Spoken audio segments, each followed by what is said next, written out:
Tonight, only on NBC Charlotte, white supremacists and hate groups targeting children in North Carolina to join their network of hate. Our Defenders team found records of these alt-right groups recruiting children as young as 11 right here in our state. And it could be happening under your own roof. NBC Charlotte Defender Savannah Levins lifts the veil to show us the dark operation of white nationalists enlisting our kids to hate.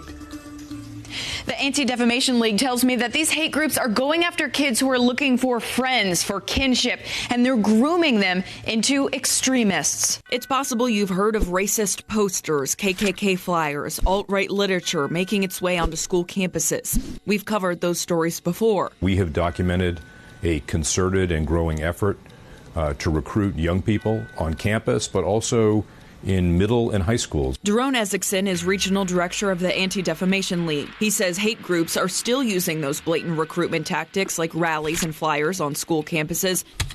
But more and more, they're turning to the internet, and it's working. Before the internet, recruitment was happenstance. Today, it's all out there for anyone to see. The ADL has identified scores of cases in North Carolina of white supremacists heavily recruiting online, and they're going after kids. You do have in North Carolina one of the most active Klan chapters in the country. They have declared that they're targeting folks in their teenage years. So how are they doing it? The recruitment process begins with identification of individuals who respond to perhaps jokes or memes that are perhaps insulting of somebody. They're looking for individuals who are insecure or who are lost. They offer a type of perverse belonging. This summer, NBC News sat down with two former white nationalists who say they too were recruited as kids online. You can get from like very innocent stuff to like very iffy stuff to like hard white nationalist stuff like very easily. It's as if there's a 24-hour hate buffet online for young people. The ADL has identified hate groups using these tactics to mold kids' minds, using online platforms like Facebook, Instagram, YouTube, even video games. It can quickly